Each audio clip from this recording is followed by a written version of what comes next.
نہ کوئی تلخی والی بات رہی ہے، نہ میں کسی کے نظریات کی وجہ سے اس کے خلاف ہوں. میں کوشش کرتا ہوں کہ ہر صحافی کی خوشی غمی میں شریک ہوں بذات خود. کسی کو کوئی مشکل آ جائے، آپ یقین مانیں میں یہاں سے گزر رہا ہوتا ہوں نا کے پی کے ہاؤس کے باہر جو لوگ ڈیوٹی کر رہے تھے، میری کوشش ہوتی ہے کہ ان کو بھی میں لک آفٹر کروں. وہ جس مرضی بیٹ کے ہوں، وہ میری بیٹ کے ہیں نہیں ہیں، پی ایم بیٹ کے ہیں نہیں ہیں، پی ایم ایل این کے ہیں نہیں ہیں، وہاں پہ کھڑے ہوتے ہیں.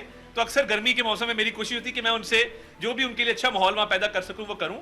اس میں اگر آپ سمجھتے ہیں کہ کچھ ایسے لوگ موجود ہیں کہ جنہوں نے اس میں کوئی حصہ نہیں ڈالا اور وہ اس میں امپلیکیٹ ہو گئے ہیں، آپ مجھے بتائیے، میں ان کے لیے آواز بھی اٹھاؤں گا، بھرپور کردار بھی ادا کروں گا. اور میں آزادی صحافت کے لیے، اپنے صحافی بھائیوں کے لیے میں ہر وقت 24 گھنٹے حاضر ہوں. آپ مجھے تفصیلات فراہم کرنے کا بہت شکریہ. Thank you.